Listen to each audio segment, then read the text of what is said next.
kami yang bertata di dalam kerajaan surga, sungguh kami mengucap syukur Tuhan buat malam hari ini. Jikalau Engkau memberikan kami kesempatan untuk kami boleh berada di rumah-Mu, memuji dan menyembah Engkau. Terlebih kami boleh mendengarkan sebagian dari firman-Mu. Urapi setiap kami, khususnya hamba-Mu yang melayani, baik song leader, singer, pemain musik, dan seluruh anak-anak-Mu yang ambil bagian melayani Tuhan. Kau mengurapi dengan kuasa Roh Kudus-Mu. Biarlah hadirat-Mu turun di tengah-tengah kami, melawat setiap kami. Kami boleh dikuatkan, diteguhkan Tuhan, khususnya melalui firman-Mu Tuhan. Kami mengucap syukur buat kesempatan yang indah saat malam hari ini. Kami juga serahkan saudara-saudara kami yang mungkin masih dalam perjalanan Tuhan, antar tibakan sampai di tempat ini, untuk boleh bersama-sama kami memuji, menyembah Engkau, meninggikan Engkau, dan mendengarkan firman-Mu. Kami siap Tuhan untuk ibadah pada malam hari ini hanya di dalam nama Tuhan kami Yesus Kristus. Haleluya, amin.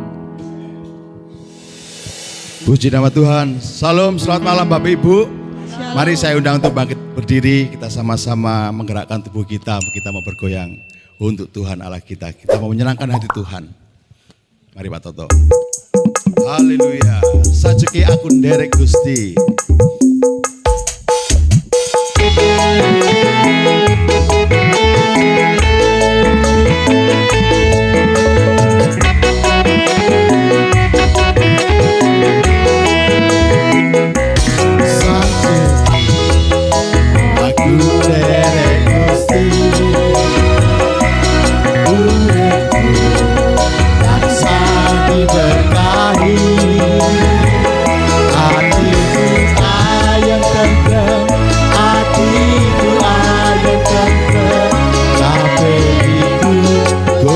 Yesus kamari sajeki aku derek Gusti uripku tansah diberkahi hatiku ayem tentrem hatiku ayem tentrem kabeh iku Gusti Yesus kamari.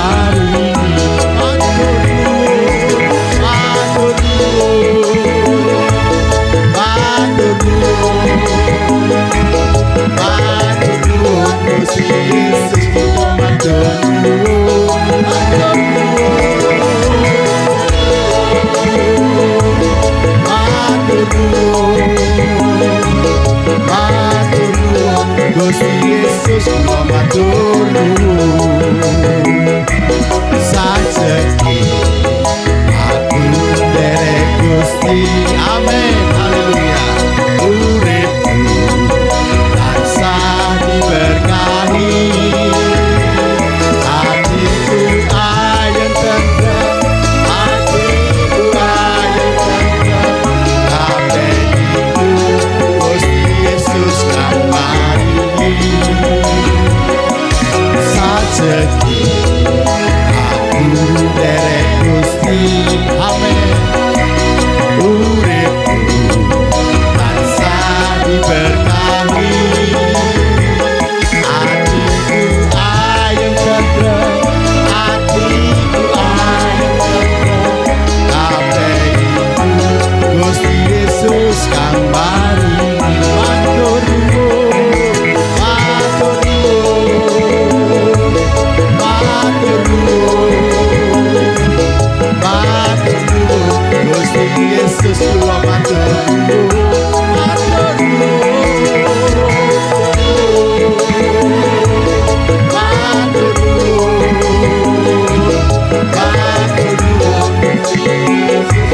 kita akan pujian dari awal dengan lebih semangat lagi. Sajeki aku derek Gusti uripku tansah diberkahi hatiku ayem tentrem hatiku ayem tentrem kabeh iku Gusti Yesus kang maringi sajeki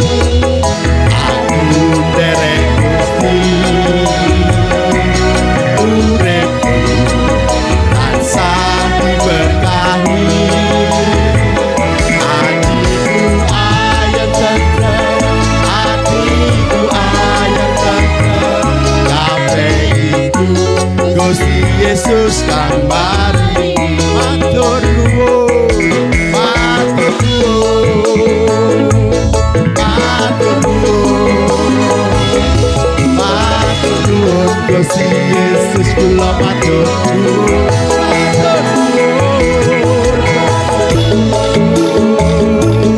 matur nuwun, matur nuwun Gusti Yesus kula matur nuwun, matur nuwun Gusti Yesus kula matur nuwun, matur nuwun Gusti Yesus kula matur nuwun.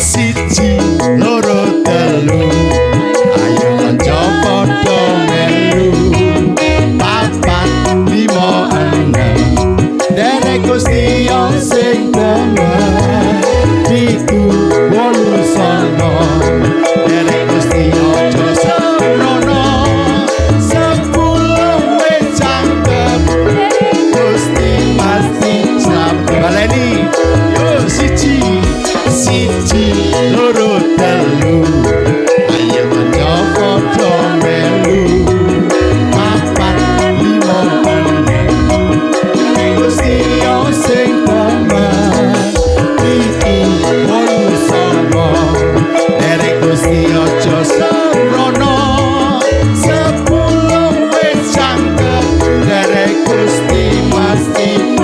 Si aku tak takon apa iya, apa tenan, pancen tenan derek Gusti pasti selamat. Si takon maneh apa iya, apa tenan, pancen tenan derek Gusti pasti selamat. Siji loro telu ayo kanca padha melu, papat lima enem derek Gusti sing demen, pitu wolu songo derek Gusti aja sembrono, 10 wis cangkem derek Gusti pasti. Iki aku takon maneh apa iya, apa tenan, tenan derek Gusti pasti selamat. Apa iya to, apa iya, tenan, tenan. Tak usah kas takon maneh aku. Apa iya, apa tenan, derek tenan derek Gusti pancen selamat, pancen tenan derek Gusti pasti selamat, pancen tenan derek Gusti pasti selamat. Beri kemuliaan yang terbaik buat Tuhan Allah kita. Silakan duduk kembali. Mari saudara, kita datang ke hadirat Tuhan. Kita mengangkat hati kita setinggi-tingginya di hadapan Tuhan. Biarlah Tuhan yang menilai setiap hati kita. Biar Tuhan yang mengoreksi hati kita. Apakah selama ini kita benar-benar mengasihi Tuhan atau di luar itu?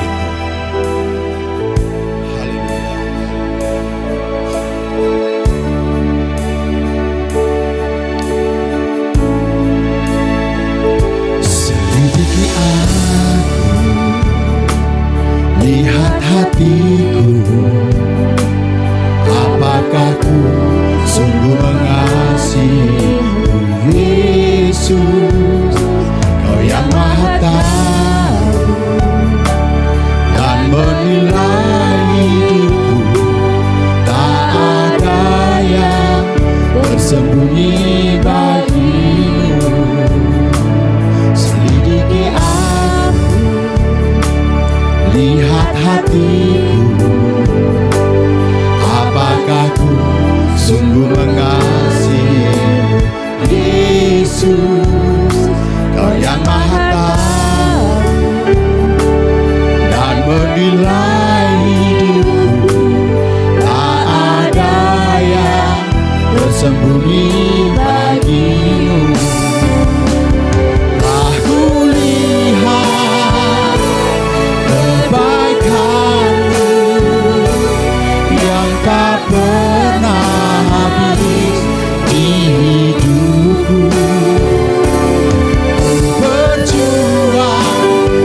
lihatlah hati kami, Tuhan. Apakah sungguh mengasihi Yesus, Kau yang Maha Tahu dan menilai hidupku. Tak ada yang bersembunyi bagi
Berikanlah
Kami telah mengangkat hati kami setinggi-tingginya di hadapan-Mu.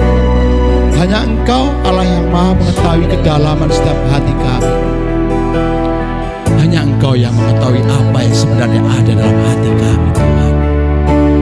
Ketika Engkau menemukan hal-hal yang tidak berkenan di hati Tuhan, beri ampunan kepada kami, Bapa.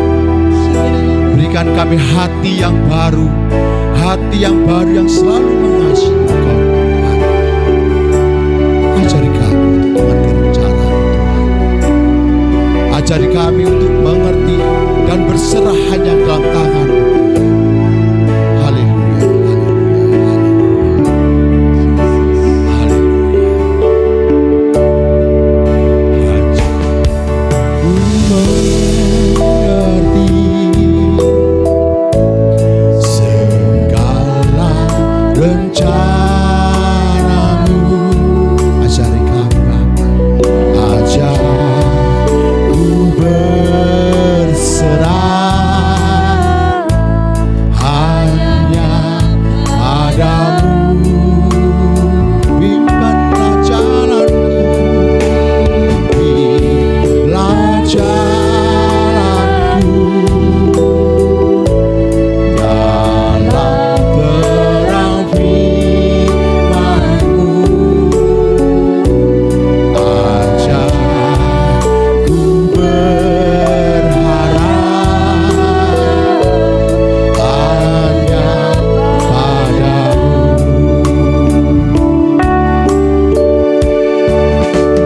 Bapakku, ajar segala rencana. Amin. Tuhanku, helat perbuatan Engkau sanggup,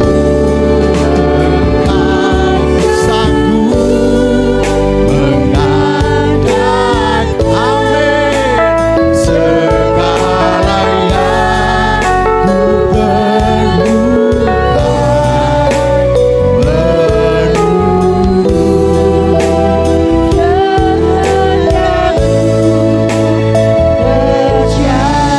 Mari kita angkat pujian ini sebagai doa-doa kita yang kita naikkan kepada Bapa Tuhan Allah kita. Ajar ku mengerti, ajari kami mengerti, Bapa.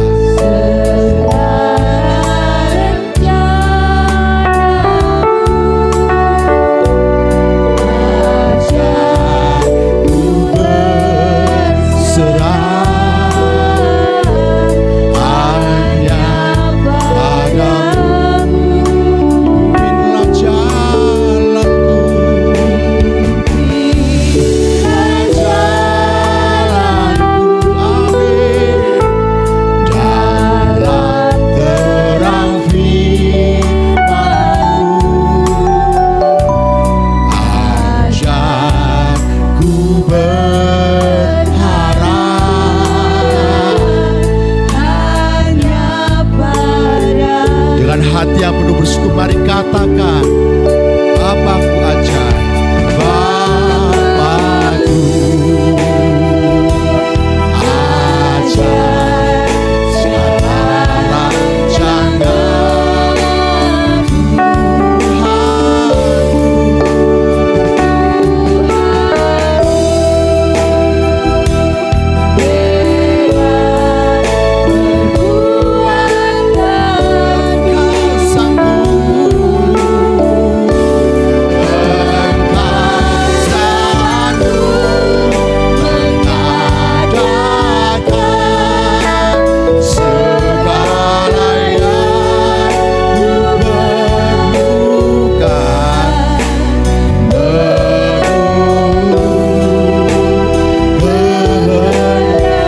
Dalam hadirat Tuhan, mari saya undang untuk bangkit berdiri.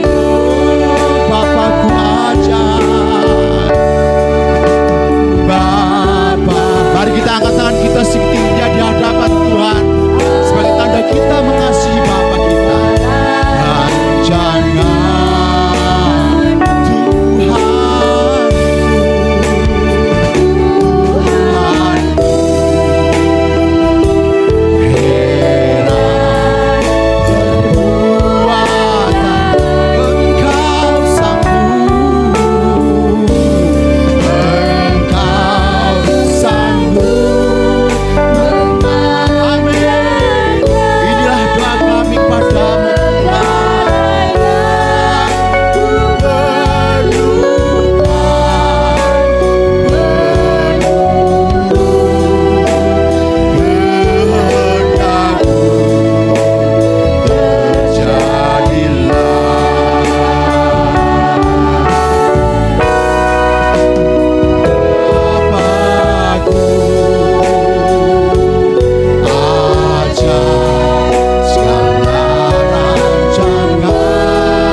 sekalian.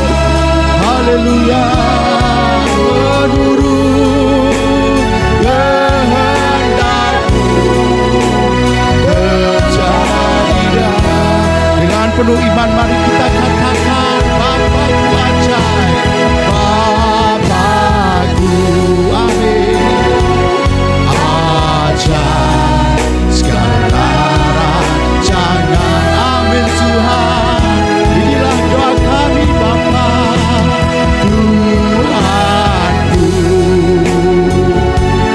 Heran perbuatan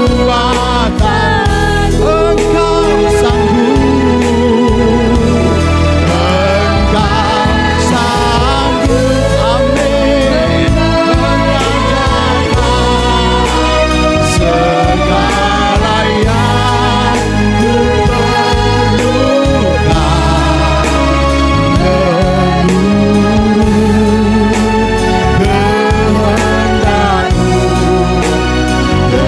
Terjadilah. Dengan hati penuh bersyukur mari kita katakan, Bapa-Ku ajaib, Bapa-Ku ajaib segala rancangan. Benar Tuhan, rancangan-Mu sungguh ajaib bagi kami.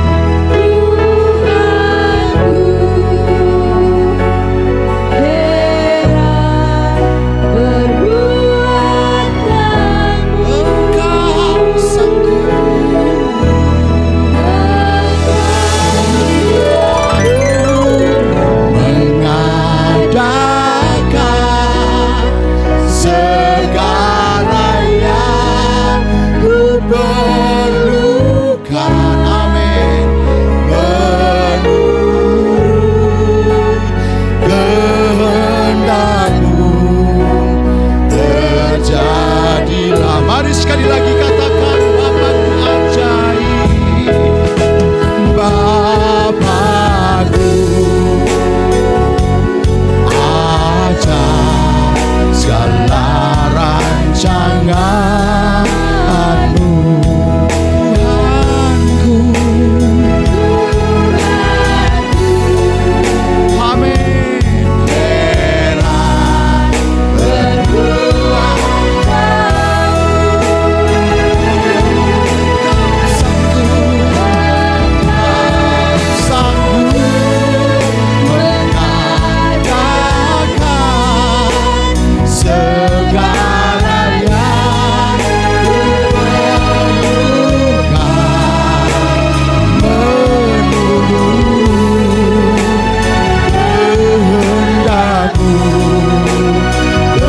terjadilah kehendak-Mu,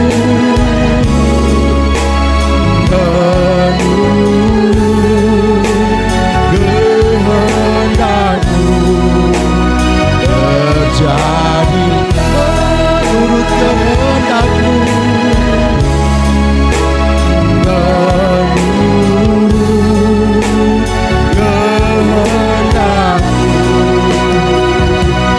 terjadilah.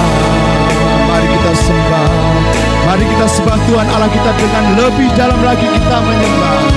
Angkat hatimu, bermasmurlah bagi Tuhan. Kami menyembah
tanganku.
Segala kerelaan hati kami Tuhan, sekarang tibalah kami akan mendengarkan sebagian kebenaran firman-Mu. Namun kami mau angkat sebuah pujian, bagi Tuhan tak ada yang mustahil.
Lagi mari kita katakan bagi Tuhan.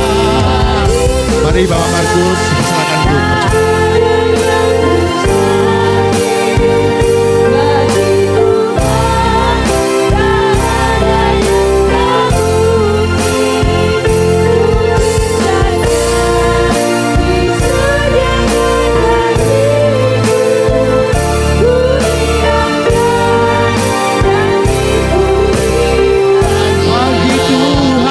Bagi Tuhan, amin. Tak ada yang mustahil.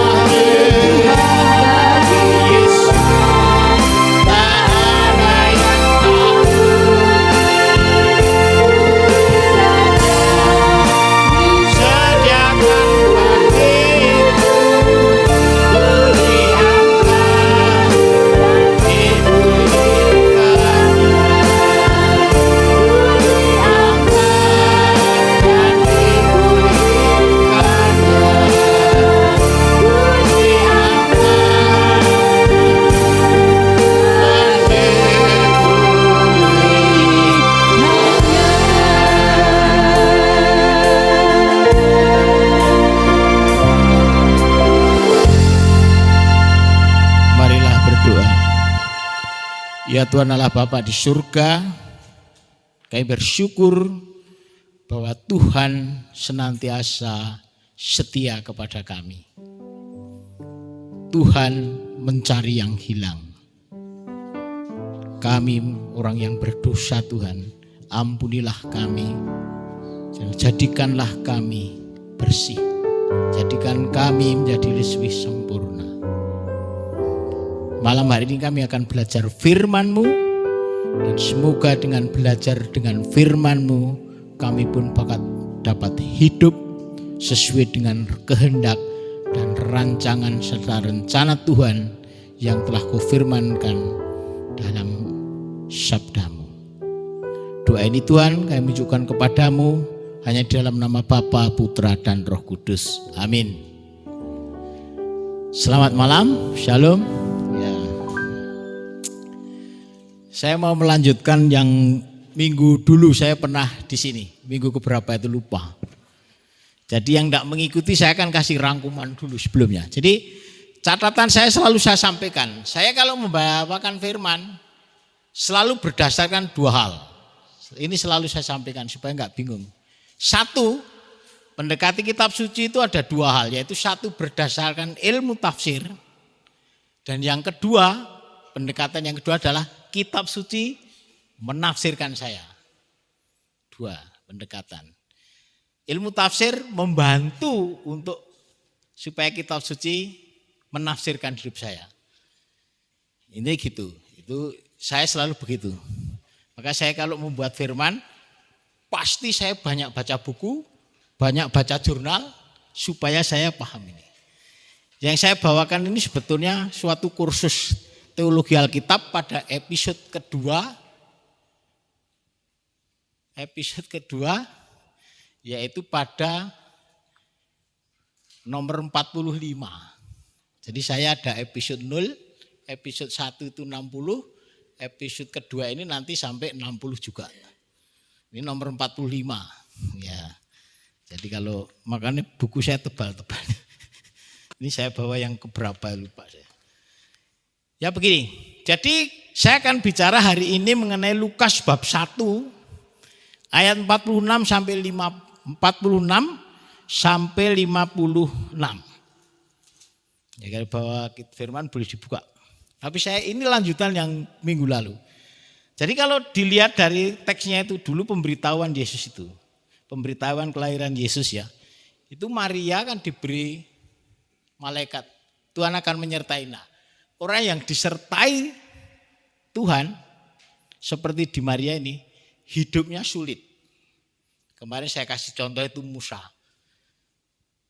Yeremia sulit hidupnya. Nah, Maria untuk didampingi malaikat, tapi didampingi malaikat itu juga membingungkan.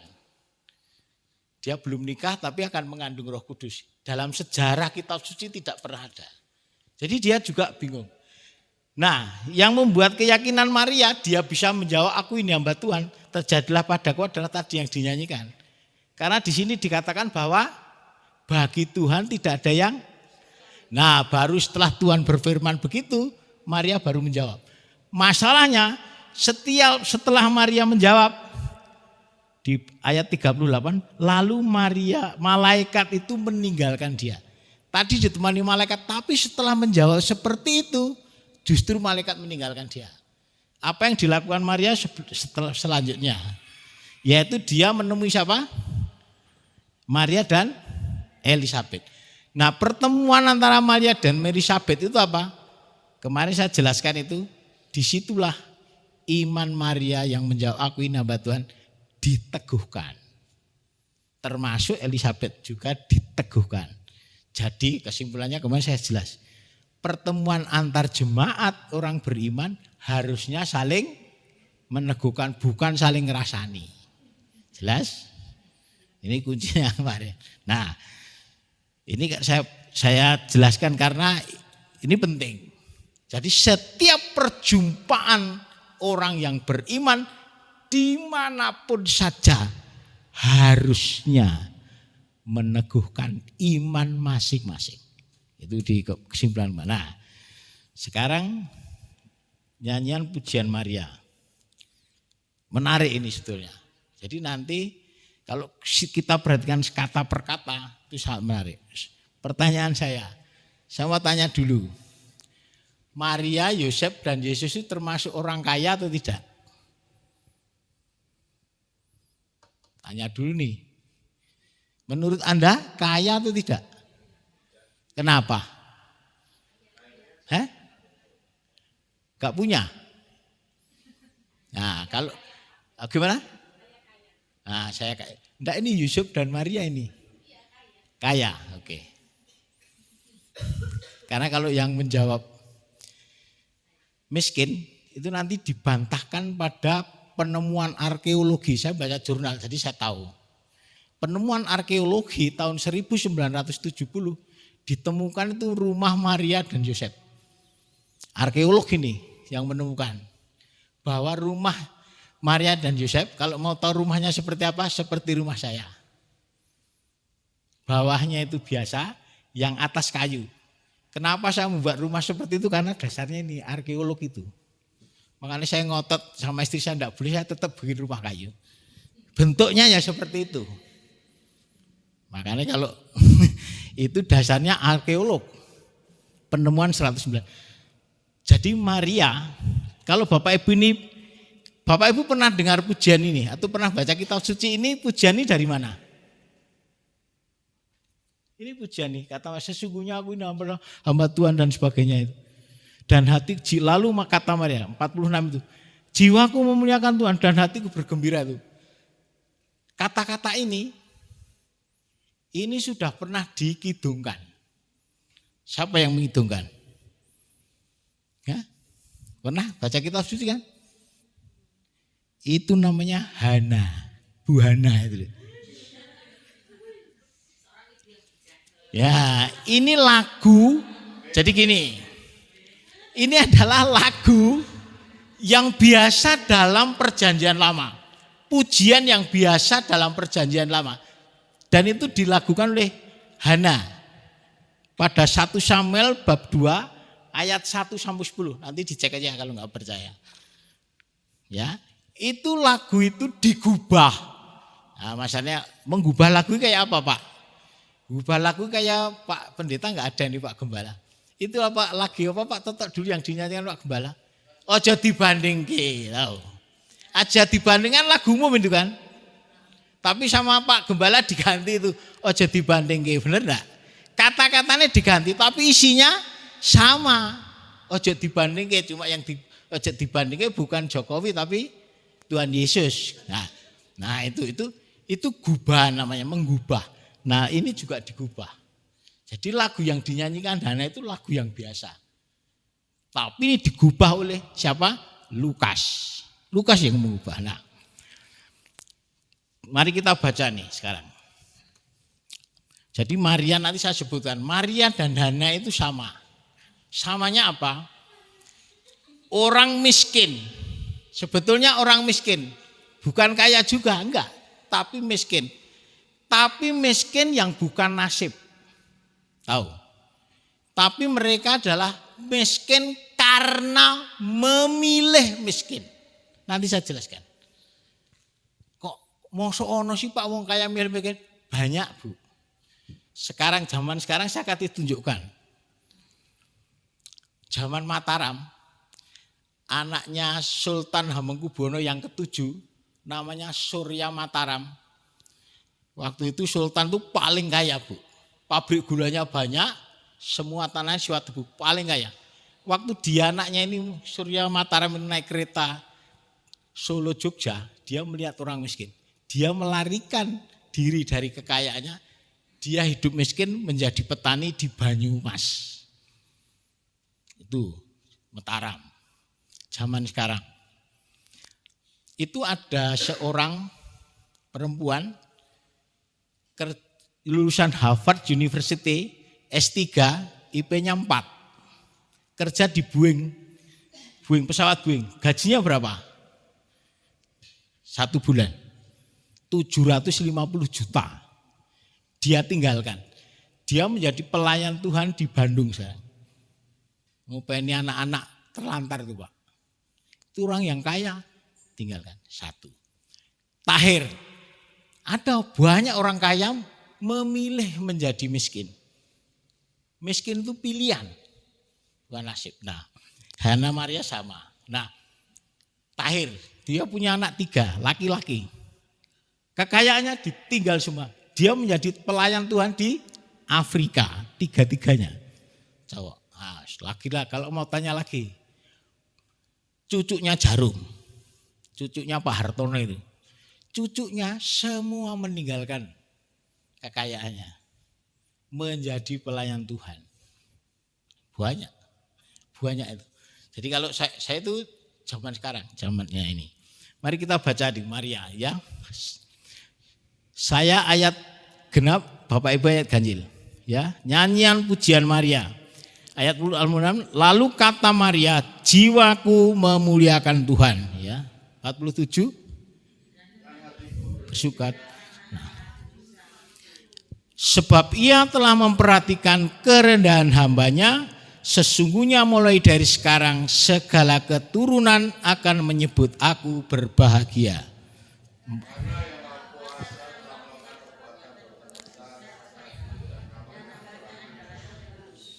Dan rahmatnya turun-temurun atas orang-orang yang takut akan Dia.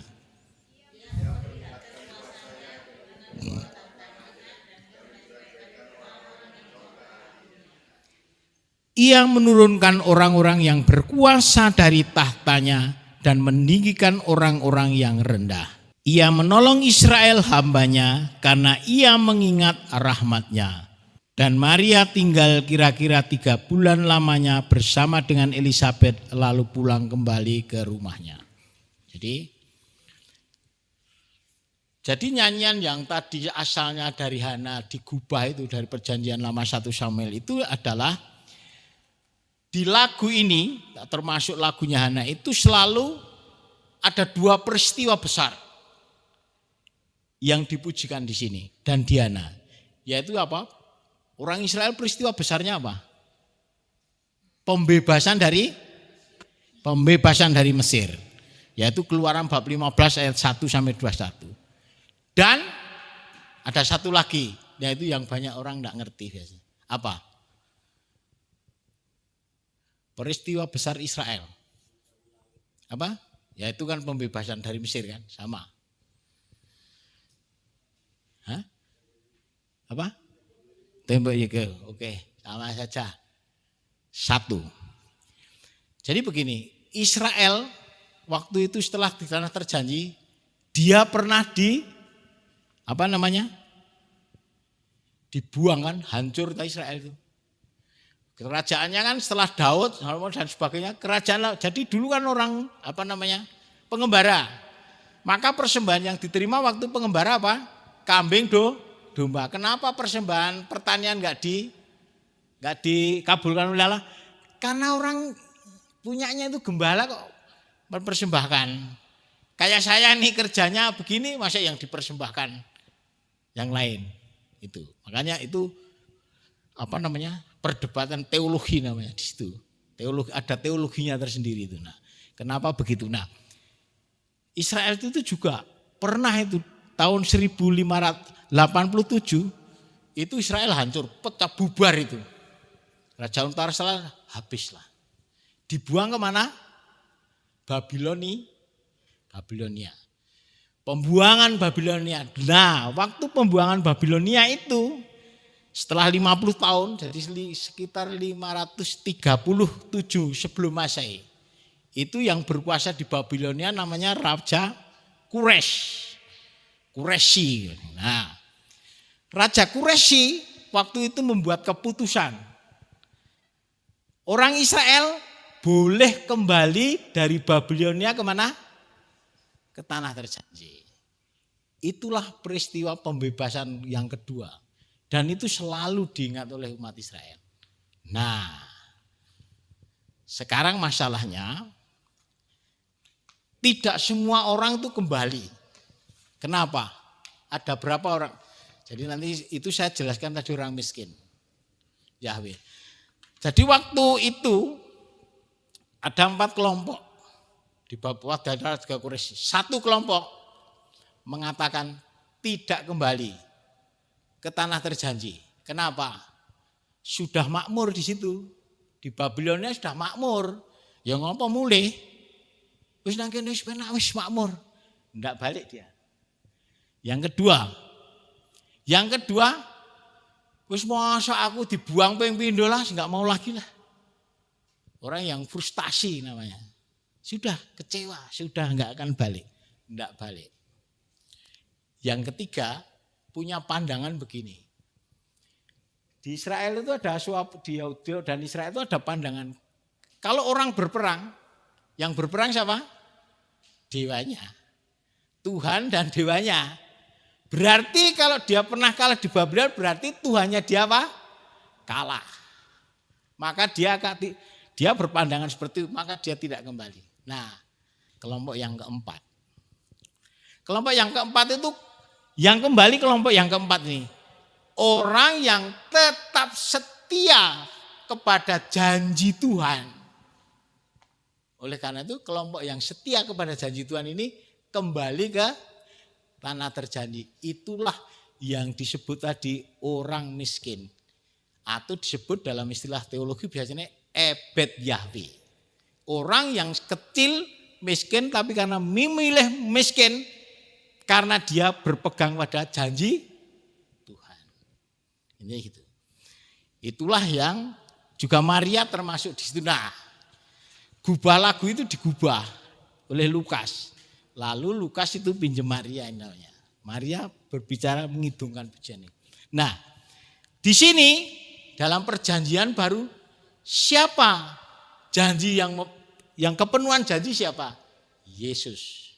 Makanya yang di sini yang dipuji adalah Yesus.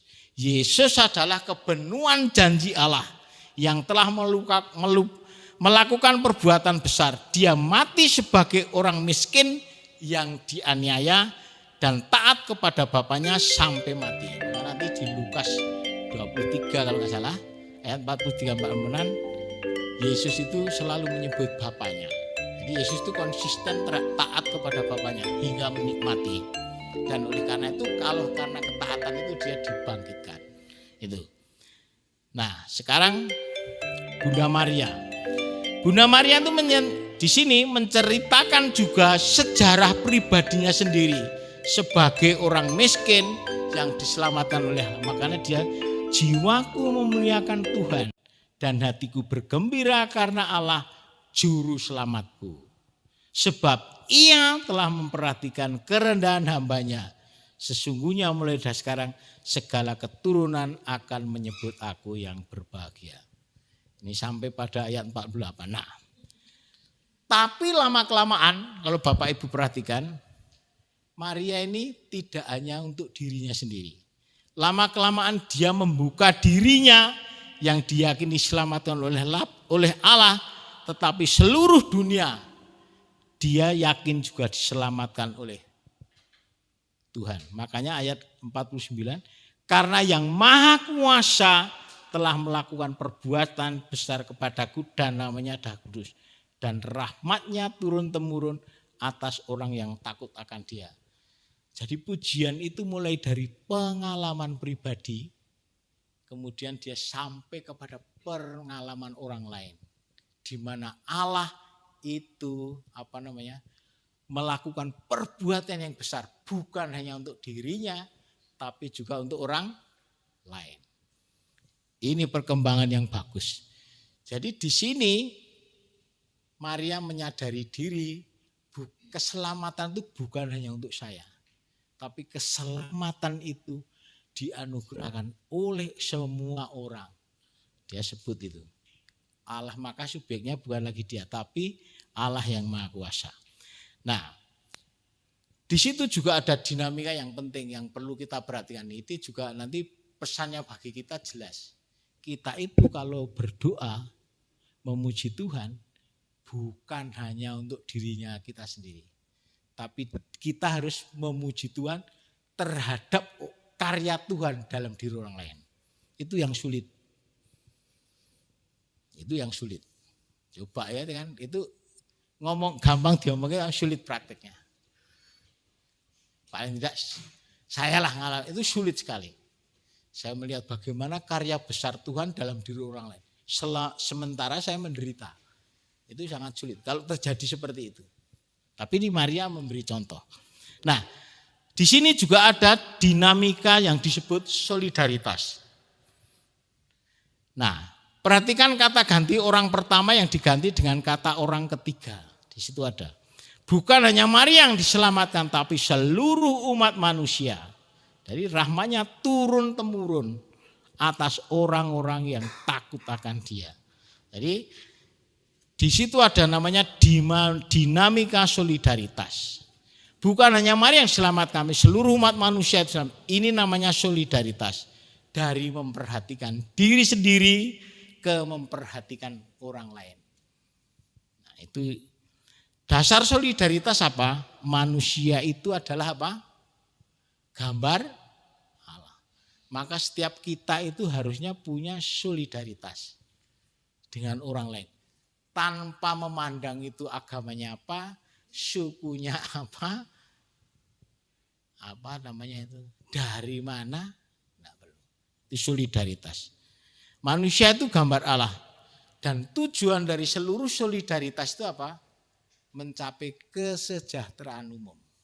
Itu yang perlu kita perhatikan. Makanya kan kemarin apa itu? Kita itu kan juga mewujudkan solidaritas. Contohnya apa? Yaitu kita ngumpulkan apa? Sembako. Itu jiwa solidaritas. Kita belajar dari sini itu. Bahwa kita itu juga memperhatikan orang lain untuk kesejahteraan umum. Jadi solidaritas itu tugasnya besar. Kenapa? Karena begini. Solidaritas itu kalau Bapak Ibu perhatikan ya, itu makin hari makin merosot. Solidaritas.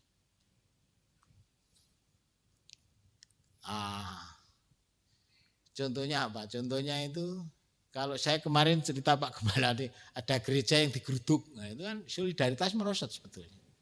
Tidak ada solidaritas. Sekarang Menteri Agama aja mencabut kalau mendirikan gereja apa? Tidak perlu FKUB. Wakil Presiden udah teriak itu. Saya tidak setuju. Ya kan? Jadi solidaritas itu tidak ada. Padahal saya mau tanya, agama itu hak atau kewajiban? Hah? Itu pendapatnya Rocky Gerung. Agama itu hak. Menurut Rocky Gerung. Karena kalau saya sebetulnya saya enggak pernah berbicara mengenai agama. Karena saya lebih tertarik berbicara mengenai iman. Ya kan? Iman itu melekat pada saya. Agama itu makanya ada orang gnostik namanya kan. Tidak beragama mungkin tapi dia melakukan perbuatan seperti Yesus. Ada banyak orang. Nah, makanya sekarang dan banyak orang itu sudah enggak memperhatikan apalagi agama, iman sudah enggak. Tahu tuh Olimpiade ribut? Tahu. Karena itu perjamuan Tuhan itu dibuat lelucon. Itu yang itu perempuan, yang lain gay. Nah, itu dina kan, tapi orang Kristen udah biasa itu dina kan ngomongnya gitu. Tapi ada seorang rohaniwan yang mengatakan itu bukan lelucon lagi, penghinaan paling besar. Itu. Nah, tapi ya kita sudah biasa dina, kita itu kan wongnya menang, tidak ya menang. Gitu. Ya itulah. Nah, dan di sini juga tadi kita lihat ada perubahan tata nilai. Dari yang mengandalkan kekuatan sendiri dan ada yang takut akan Allah yang mengandalkan Allah. Jadi di sini ketelautan bahwa orang itu nampak sekali ada perubahan nilai dari orang yang mengandalkan dirinya sendiri. Ia menurunkan orang-orang yang berkuasa dari tahtanya dan meninggikan orang-orang yang rendah. Jadi itu ada suatu tata nilai yang dirubah. Dari tata nilai yang apa namanya itu, gerakannya itu gini, naik dan turun. Manusia itu gerakannya kemana? Manusia itu gerakannya naik. Coba dari Kejadian. Adam dan Hawa makan apa? Buah pengetahuan, betul? Tujuannya apa? Supaya dia mengetahui segalanya. Yang berhak mengetahui segalanya siapa? Tuhan. Jadi dia mau naik seperti Tuhan. Sodom dan Gomora sama. Siapa lagi? Ya udahlah, yang paling gampang itu Sakeus. Contoh loh. Itu contoh gambaran manusia. Manusia itu maunya apa? Naik. Makanya Sakeus apa? Naik pohon. Ketemu Tuhan? Enggak, karena tuh ketemu Tuhan. Enggak, ketemunya Tuhan dia tuh turun bagaimana? Hah? Tuhan mana neng dua dah? Siapa? Yang menyuruh turun aja tuh Tuhan. Jadi ketemunya Tuhan itu bukan waktu Sakeus naik, bukan. Waktu naik manusia itu turun. Jadi untuk kita, kalau kita mau ketemu Tuhan, jangan pernah naik. Turun. Turun. Makanya tadi saya bilang, kenapa Maria itu memilih menjadi miskin supaya bisa dekat dengan Tuhan. Miskin itu pilihan. Bukan nasib, bukan. Memilih. Bapak juga bisa milih miskin, bisa. Setiap orang bisa. Nah itu. Jadi Menara Babel itu kan manusia mau naik tapi tetap jatuh. Jadi setiap kali manusia, dan itu kecenderungan manusia lah. Siapa saja. Siapa yang gak mau naik jabatan, ya kan? Yang naik jabatan. Ada viral. Ada jaksa agung muda, jaksa muda. Kalau Bapak Ibu perhatikan, orang UGM itu.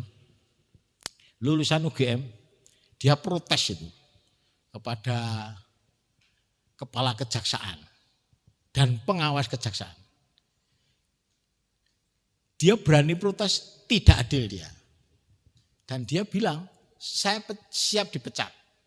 Saya siap turun dari orang yang terendah di tempat ini. Tapi saya dengan saya turun itu, saya tetap berpegang teguh pada Tuhan yang memilih saya. Oh, hebat itu. Anak muda itu, belum nikah lagi. Tapi dia berani itu. Ada viral itu. Kebetulan itu adik-adik kelas teman saya yang di UGM. Jadi tahu, makanya saya dikirimi itu sama dia. Dan diskusi kita itu. Nah, makanya banyak orang itu mengejar menduduki jabatan. Menduduki jabatan. Anak saya itu barusan praktek sama apa? Sama pengacara. Kalau saya bilangnya itu nyantrik, bukan praktek. Nyantrik, kamu hidup itu harus nyantrik. Nyantrik itu ikut aja. Dia akan sering dibajak ke pengadilan. Terang-terangan Bu, minta uang 2 miliar. Anak saya gede-gede, uang 2 miliar. Minta uang 200 juta, sakdek sakjet. Anak saya lalu dikasih tahu teman-temannya itu. Besok kalau besar, jangan melamar jadi hakim. Katanya, itu kayak begitu itu. Seperti itu sudah biasa. Sayangnya itu. Orang karena apa? Dia akan naik. Menduduki jabatan. Maka saya tidak pernah. Saya kalau membuat SK Pak. Saya dulu waktu HRD. Saya tidak pernah membuat SK. Misalnya saudara ini diangkat menduduki jabatan. Saya tidak pernah begitu. SK saya. SK saya selalu bilang. Saudara terpilih menjadi manajer ini. Dan memangku jabatan sebagai gitu jelas. Itu ada spiritualitas yang beda. Menduduki jabatan itu artinya suruh dilayani. Tapi kalau memangku jabatan berarti harus melayani. Dua hal yang spiritualitasnya beda. Makanya orang-orang yang saya angkat itu sekarang jadi CEO di mana-mana itu. CEO yang sudah keluar pun jadi CEO, Pak. Meskipun saya tetap ora dadi.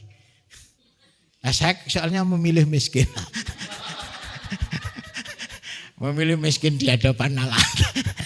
Ya saya gitu, makanya saya itu kalau kemana-mana paling aman, Pak. Kemarin suruh ke Jakarta, Pak, ya enggak apa-apa. Kalau enggak ada tiket saya kan enggak berangkat. Tapi tetap aja digolek. Oh mbah suruh berangkat mbahnya, suruh berangkat mbahnya. Saya disebut mbah sih. Disuruh, Mbah Markus suruh berangkat, Mbah Markus. Tiketnya mana? Sudah di WA, oh ya berangkat saya. Kalau enggak ada tiketnya enggak berangkat. Itu. Nah, ya seperti itu. Jadi ada perubahan tata nilai yang seperti itu. Kita juga semakin kita mengenal Tuhan, harusnya tata nilai dalam hidup saya ini juga makin hari makin berubah. Itu enggak mudah. Itu Max Scheler itu kalau dalam filsafat moral itu ada nilai, itu ada strukturnya nilai itu. Nilai paling tinggi dan paling rendah. Nilai paling tinggi itu ya Tuhan, menurut dia ini. Seorang filsuf Jerman itu. Nilai yang paling tinggi itu Tuhan. Ada nilai yang transendental namanya. Nilai transendental itu apa? Cinta. Itu nilai transendental. Jadi melampaui segala orang, segala zaman, dan segala-galanya sampai mati tetap itu ada. Itu nilai. Jadi itulah. Makanya dalam kidung ini ya dia disebut yang menolong Israel hambanya seperti yang dijanjikannya kepada namanya anggota kepada Abraham dan keturunannya. Jadi inilah setiap orang, makanya kan dia selalu, ini Maria juga memperhatikan seluruh umat Israel itu. Yang tadi saya sebut sebagai Ebed Yahweh. Yang sudah memilih kembali kepada tanah terjanji karena dia itu setia kepada janji Tuhan. Makanya dia dalam situasi apapun itu orang kembali Tuhan. Banyak orang itu kan meninggalkan Tuhan. Karena apa? Ya karena hal-hal yang sepele sebetulnya. Tidak, istilahnya tidak tadi. Tidak menjadi orang kecil tadi. Jadi Israel itu kecil sekali, makanya yang kembali dulu itu sangat kecil. Israel yang itu beda dengan yang sekarang. Berbeda itu. Dengan yang sekarang disebut orang Israel sama Palestina perang itu orang yang berbeda sebetulnya. Yang berbeda. Nah, lalu di sini juga kidung ini yang dinyanyikan oleh Ibu Maria menurut Lukas adalah karena hanya Lukas sih yang menulis itu hanya Lukas. Yang lain tidak pernah. Maka sering disebut itu Lukas memakai Maria itu untuk menyampaikan kidungnya ini. Nah, ini adalah suatu kidung pengharapan namanya. Karena apa? Saya pernah bilang di sini. Apa bedanya optimisme sama harapan? Tahu bedanya? Apa bedanya? Siapa yang tahu? Optimisme sama saya punya harapan. Optimisme itu begini, contohnya lah paling jelas saya. Saya dulu waktu kecil umur ya SD lah kelas 1, kelas 2 gitu. Kalau ditinggal ibu saya ke pasar, saya optimis. Itu di rumah ya suruh kerja apa saya lakukan. Saya ibu ke pasar, kamu beresin itu dapur, halaman disapu, wajan kuali digosok, wajan kuali itu. Nanti padahal kalau simbok datang, simbok namanya. Kalau ngetes kuali atau wajan hitam atau enggak, bersih apa enggak dipegang loh. Dirangkul gini, kalau masuk hitam suruh ngulangi itu. Karena masaknya pakai kayu, bukan kayak sekarang. Jadi saya itu kalau gosok kuali sampai mengkilap seperti baru lagi. Saya itu kecil, iya ngerkoso, urip saya ngerkoso. Kecil saya itu tanya istri saya kalau cerita zaman ibu saya masih hidup. Saya adalah orang yang paling rekoso hidup itu. Itu kalau itu ya dulu kalau ada hajatan kan kalau di desa pinjam tetangga Pak, kuali, wajan, dandang itu. Nah saya itu bagian bersih itu. Sampai bersih kayak yang punya itu sampai ini bukan barang saya Mbah. Loh barangmu iki lho. Itu ya abu, ya botol, itu pokoknya sampai ibu saya karena nanti akan dipegang itu. Ibu saya kalau ngetes itu bersih apa enggak pegang itu. Wajan, dadang itu. Nah kalau sampai ireng ulangi. Ojo sekolah lagi sampai bersih sih. Gitu. Jadi saya tuh sampai saking taatnya itu ya. Saya pernah kecemplung sumur loh. Saya kecemplung sumur itu kelas 4 SD. Jadi karena ponakan bapak itu mau sunat, saya harus pinjem tikar ke gereja. Karena saya naik sepeda, nah, rantainya di jalan los kan. Saya harus nimba air kan. Nimba air, karena belum ada apa itu bibirnya sumur apa namanya itu, belum ada itu. Pakai kerean, saya kecemplung Pak 9 meter itu, 9 meter itu, ya belum ada bisnya belum. Kalau didesakan pakai apa namanya cubung apa namanya itu lupa. Itu Pak cemplung Pak, camplung itu di bawah itu sampai itu hampir mau jam 5:30. Itu mulai jam 12 loh Pak. Tulung-tulung di bawah itu tulung ya ada. Itu rumah sing saya kecemplung itu jauh dari rumah. Jauh. Cemplung itu. Waduh saking taatnya itu. Sama bapak ibu itu.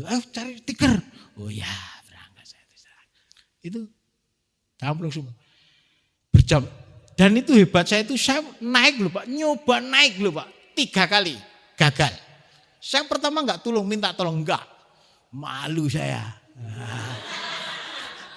Naik 3 kali. 3 kali begitu sampai atas. Anak kecil mau naik gini kan panjang. Enggak kuat Pak. Jual tuh cepur. Lakinya masuk embernya yang tadi. Lagi naik coba. Naik sambil berdoa, naik lagi. Sampai atas begini. Enggak kuat. Terakhir saya enggak kuat karena ternyata tangan saya udah bengkok yang kiri ini. Patah. Sudah saya diam aja di air.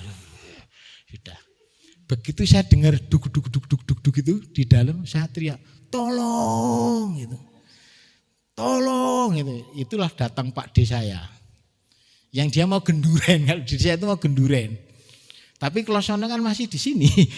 Nah, saya genduren. Ya itu saya di itu Pak wah, Markus iki.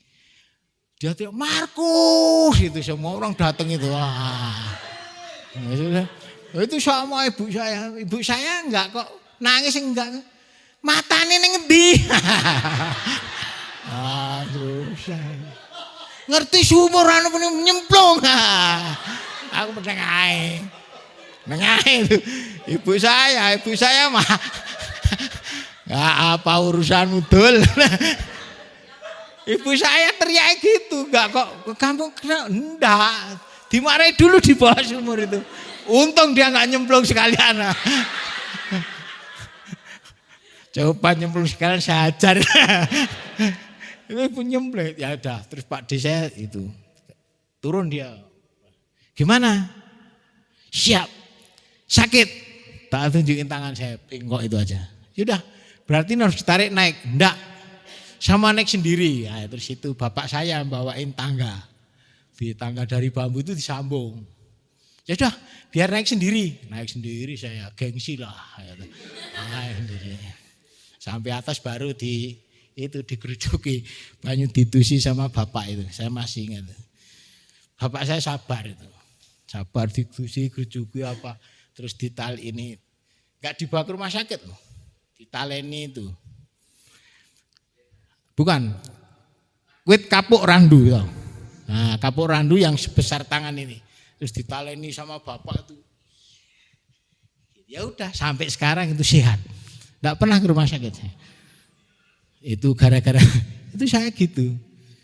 Jadi saya itu Ini optimisme sama ibu saya, meskipun saya optimis. Kalau ibu ke pasar, saya disuruh apa saya jalani. Karena saya punya optimisme, ibu saya nanti pulang tuh bawa cenil. Tahu cenil? Nah, kalau yang di sini panjang-panjang itu. Kalau di Jogja itu cenilnya bulat-bulat. Nah, bedanya itu, bulat-bulat. Bukan, cenil itu manis, ada kelapanya warnanya abang kuning hijau itu. Ya padahal ya mek situ loh, tapi saya otomis itu. Dan sana ibu saya pulang, itu cenilnya, wah itu langsung tak makan. Seperti makan, kalau sekarang mungkin seperti pizza rasanya. Nah ini optimisme, namanya optimisme. Jadi kalau ibu saya itu pasar, apalagi kalau saya bonceng ibu saya. Jadi dulu saya nyepeda kan punya sepeda cowok. Kalau nyepeda saya gini. Dan itu saya suruh ngantarkan ibu ke pasar tuh jual kelapa. Itu 25 kelapa. Jadi sebelah kanan ini 25 kelapa. Ibu saya lemu, orang sing lemu kayak ibu saya. Tanya istri saya, kok mau sekali ibu saya. Boncengnya miring, saya nguntal gini loh. Sampai ke pasar itu. Gak apa sih karena ibu saya miring. Saya ayo diterke ke pasar. Tetap saya antarkan. Meskipun saya harus sekolah loh. Saya antarkan ke pasar. Kalau sudah laku kelapanya di jalan, wis ndang mulia sangune 5 rupiah. Di balen ini sangune 5 rupiah. Tapi zaman dulu saya 5 rupiah sudah bisa makan kenyang. Dulu itu. Ibu saya deh ndang mulai sekolah. Itu aja masih dikasih syarat. Harus nyapu halaman rumah. Kelas 4 SD. 4 SD. Saya masih ingat. Kalau itu saya pasti 4 SD. Gimana? Ya enggak kepo itu bangga. Jarang orang bisa masuk sumur. Ya saya emang taat. Saya digantung ibu saya juga pernah. Karena suruh masukin ayam saya enggak mau. Nguber ayam sore untuk masukkan kandang itu enggak ada yang dihitung sama ibu saya loh kurang. Ya suruh nyari saya nyuruh cari apa malah. Ya enggak bisa. Ya udah saya enggak mau sama akhirnya digantung sikilnya di taleni digantung di dapur itu. Wes kapokmu kapan pitik ora ketemu gantung saya. Saya pernah digantung ibu saya itu. Kakinya ditaleni 2 ini, taleni pakai jarum dikerek itu, gantung. Pernah itu. Makanya otak saya encer. Encernya apa? Saya paling pinter loh Bu. Sak keluarga saya paling pinter. Paling pinter karena saking encer. Coba itu dulu enggak diturunkan sama ibu saya, enggak encer saya. Ya tambah geblek. Tambah geblek saya. Saya encer loh. Bener saya paling encer saya itu. Saya sekolah itu enggak pernah nyatet, enggak pernah. Kuliah enggak pernah nyatet saya. Nyatet itu enggak, sorry. Saya baca buku. Kalau kuliah nonton tok, tetap ngrungokke tok. Kalau pulang apa yang saya tangkap saya ketik. Kumpulkan jadi satu. Itu saya tanya istri saya punya kenalan teman. Sekarang profesor doktor itu. Dia sampai heran sama saya. Kamu kok iso maca tulisanku dan terus kayak itu. Teman saya yang dokter itu kalau nulis kok digeret Pak. Tapi saya bisa membaca itu. Karena saya sudah baca bukunya. Jadi saya ketik, dia nulis cuma 2 lembar, saya bisa membuat tulisan. Dari tulisan dia 2 lembar itu, saya bisa membuat 10 lembar. Dan itu pasti benar. Nah, saya cum laude terus kuliah. S1, S2, S3, cum laude. Nah itu, saya enggak pernah apa itu. Makanya saya itu orang yang sulit pakai sepatu. Saya kalau kerja aja pakai sendal. Karena waktu kuliah itu Bu, kalau semakin apanya bisa, boleh enggak pakai sepatu. Boleh gondrong. Kalau misalnya bahasa Latin, oleh 9 Pak. Nah, sekolah oleh kathok cekak. Jadi di sekolah itu kalau yang rambutnya gondrong, kathokan cekak, orang nganggo sepatu atau nyeker berarti bocah pinter. Udah ketahuan itu. Wis dah pinter. Wah, gondrong kalau gini. Wah, itu pinter itu. Wis. Nah. Enggak ono sing naksir. Pasti Pak enggak ada naksir. Rupane kumuh. Untung saya kenal istri saya enggak gondrong. Istri saya enggak pernah lihat saya gondrong. Saya dulu gondrong kan. Gini. Kemana-mana itu katokan cekak. Makanya saya sampai sekarang kalau pergi sama istri saya sama anak saya selalu diprotes. Mbok sing rapi Pak. Itu istri saya sering protes. Mbok sing rapi Pak. Ah ket biyen kok ngene iki. Jadi saya ya suka katokan cekak, sandalan jepit apa. Nah itulah. Jadi tadi bedanya pengharapan. Kalau pengharapan itu dasarnya adalah bukan perhitungan manusia. Kalau saya tadi perhitungan manusia, ada dihitung ini. Itu optimisme, namanya berdasarkan perhitungan manusia. Maka kita harus membedakan. Sebetulnya itu iman saya atau itu optimisme saya. Nah, itu dalam psikologi spiritual disebut deskripsio. Orang harus membedakan. Deskripsio itu pembedaan roh. Ini sebetulnya optimisme saya atau iman. Kalau saya memperhitungkan segalanya berdasarkan perhitungan saya, itu berarti optimisme. Tidak ada Tuhan di situ. Tapi kalau harapan itu dasarnya iman. Dasarnya iman dan janji Allah. Dan biasanya untuk melihat dan sebagai pengharapan itu jalannya sulit. Tidak gampang. Nah kan orang beriman itu tidak pernah tuh sekali selesai. Wah setelah sidi selesai imannya. Enggak. Jalannya pandang. Kadang wis mengikuti Yesus, katanya Yesus itu begini-begini. Nah, penyembuhan enggak sembuh-sembuh. Nah, tetap kan beriman. Karena janji Tuhan. Janji Tuhan itu akan terus-menerus, kita harus terus-menerus. Dan itu jalannya sangat sulit. Tidak mudah untuk melaksanakan janji Tuhan. Nah, tapi setiap orang yang beriman, nah itu adalah harus berdasarkan janji Allah. Makanya itu dasar harapan apa terungkap 1 Timotius bab 1 coba. 1 Timotius bab 1 ayat 14 yang terakhir.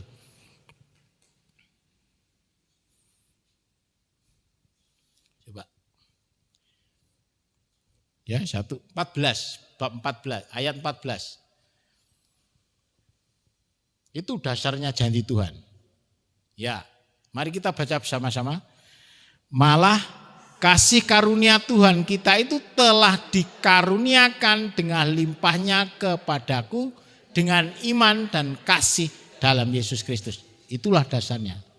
Dasar iman kita, kasih karunia.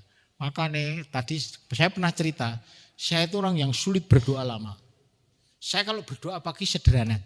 Tuhan ajari hari ini saya melihat kasih setia Tuhan dalam setiap langkah hidup saya. Hari ini. Itu doa saya kalau pagi. Itu tok.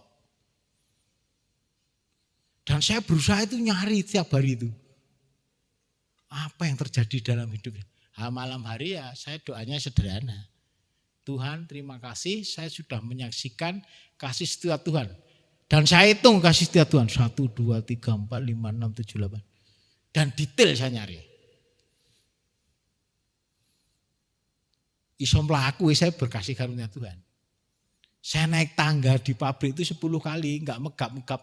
Itu kasih setia Tuhan. Karena banyak teman saya yang masih usia 48. Naik tangga di pabrik saya itu munggah wis. Terus pucet itu. Ada, saya masih kuat. Setiap hari 10 kali mungkin ada saya turun naik. Masih kuat. Yang lain tuh nggawa tas aja, tolong gawakno. Usia baru 48. Saya tadi hari ini ada dulu anak buah saya periksa. Karena apa? Berdebar-debar katanya. Saya bilang kamu berdebar-debar banyak utang, bro. Ora Pak, ngono ke teman-temannya. Ora ki sugih bojone ngono. Ya sugih justru kuwi strese bojone sugih kuwi. Ya, saya bilang pokoknya ono alasannya saya. Akhirnya ya periksa ke dokter. Periksa sehari pulang kan ya, masuk kerja. Hari kedua masuk kerja bengkak. Kakinya itu abu. Saya bilang, kamu cewek, saya bilang sejak awal, kamu cewek tidak ikut saya, kamu kerja di sini, kamu tidak boleh pakai celana ketat. Saya udah bilang itu.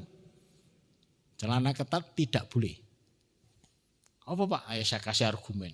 Tidak boleh sebetulnya. Pakai yang kombor-kombor, enggak apa-apa. Saya bilang itu. Nah benar. Hari ini cek ke rumah sakit, dilarang dia pakai celana ketat. Saya pembuluh darahnya terganggu. Sehingga ini, dia takutnya kan jantung. Enggak, itu katokmu terlalu ketat, saya bilang itu. Saya sih belak-belan sama anak buah itu. Itu dulu nonton nama buah saya. Ketat enggak boleh, ganti. Kalau enggak punya duit minta suamimu, jangan minta saya. Saya diseneni Bu Ima, saya bilang. Ya Bu Ima kenal juga kan. Semua anak buah saya dia kenal baik semua. Jadi ya dan anak buah saya juga tahu Bu Ima. Makanya kalau saya makan agak melanggar sedikit di kantor itu, tak telepon Bu Ima lho Pak. Bapak nyuplek sambal didik. Omong no Bu Ima, paling Bu Ima meneng wae. Itu ya. Jadi saya udah biasa. Nah, saya bilang mulai besok, ya mulai hari ini dia sudah pakai beli celana yang kombor-kombor itu. Nah saya bilang kamu tunggu. Satu, yang kedua turunkan berat badan 5 kilo dulu. Ya sambat 5 kilo itu berat loh, nurunkan. Saya itu kalau pulang ke Jogja, sekarang 74 nih. 74 nih, besok ini mau pulang ke Jogja ini saya. Selama 1 minggu. Wah itu berat badan bisa tiba-tiba naik 3 kilo itu Bu. Karena kayak mertua saya itu, Markus makan. Markus makan Ima. Markus jupukno makan. Nah itu.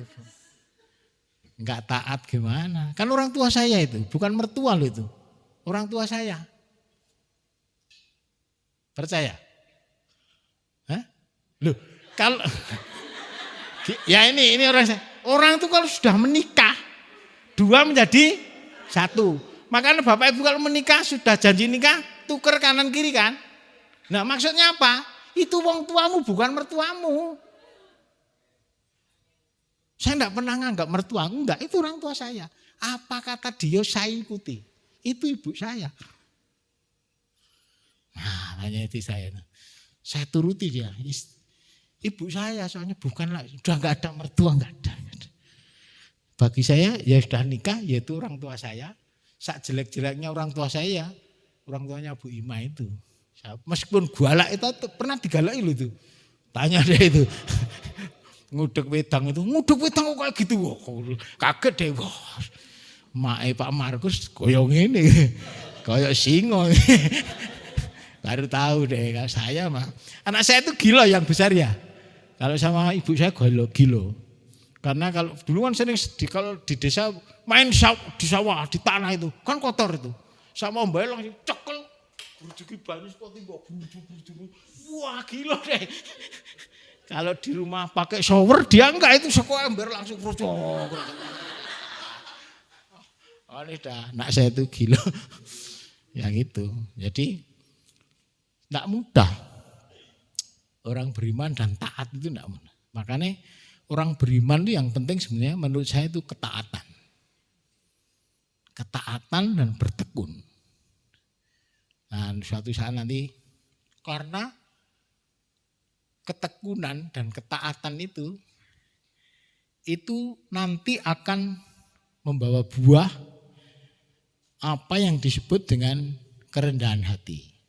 Nah, buah ketekunan ketaatan itu kerendahan hati. Nah, kerendahan hati itu salah satu sumber dari keutamaan yang lain. Apa? Jadi kerendahan hati itu sumber dan tanah yang subur bagi ketaatan yang lain. Kalau Anda mau punya ketaatan terhadap apa saja, mintalah dulu kerendahan hati. Kenapa? Kerendahan hati itu bahasa Latinnya humbus. Humble itu kan humble bahasa Inggrisnya. Nah itu kata dasarnya humbus itu. Sama. Nah humbus itu tanah yang subur. Makanya kerendahan hati itu menjadi sesuatu yang subur terhadap seluruh yang lain. Apa namanya itu keutamaan lain. Nah makanya marilah kita bersama-sama, saya silakan singkat maju, kita bersama-sama dengan Ibu Maria. Ibu Maria itu meskipun Ibu Yesus ya, itu adalah tetap murid Yesus. Beliau ini yang sampai nanti yang bisa menemani para rasul waktu kumpul di rumahnya ibunya Markus. Jadi setelah kebangkitan itu murid-murid Yesus itu kan kumpul. Kumpul di mana itu? Di rumahnya Markus. Karena Markus itu ibunya orang kaya. Ibunya Markus di sini loh ya, bukan ibunya ini, bukan. Itu orang kaya. Nah, makanya dan itu yang nemeni itu Maria.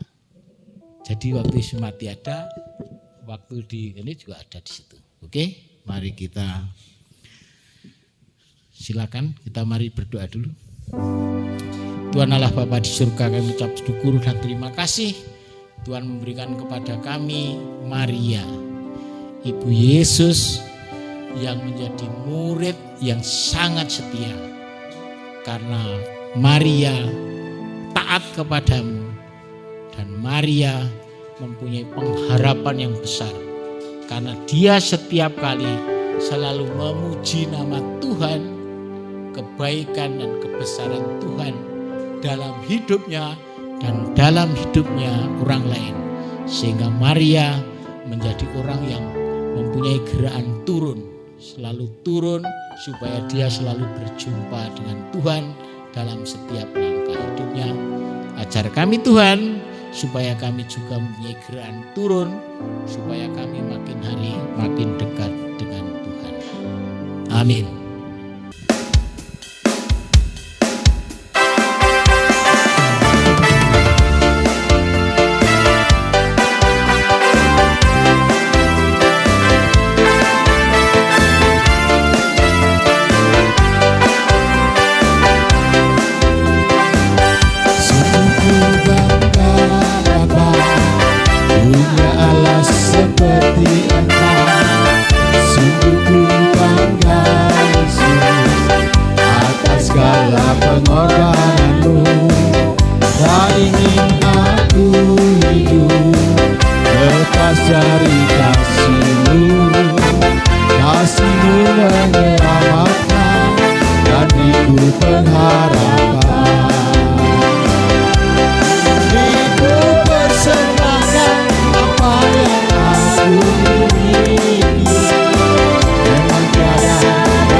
Ibu saya undang untuk bangkit berdiri.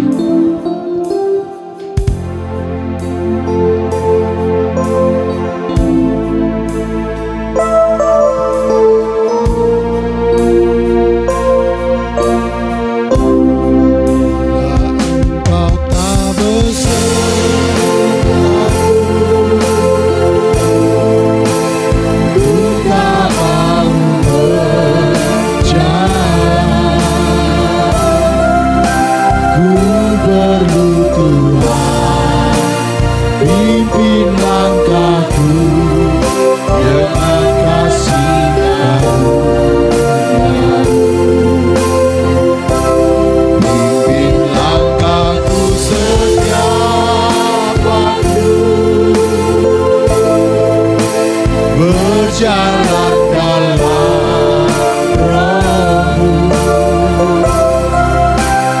nyatakan Tuhan kemuliaan-Mu, dan berjalanlah denganku. Bila Engkau tak besertaku,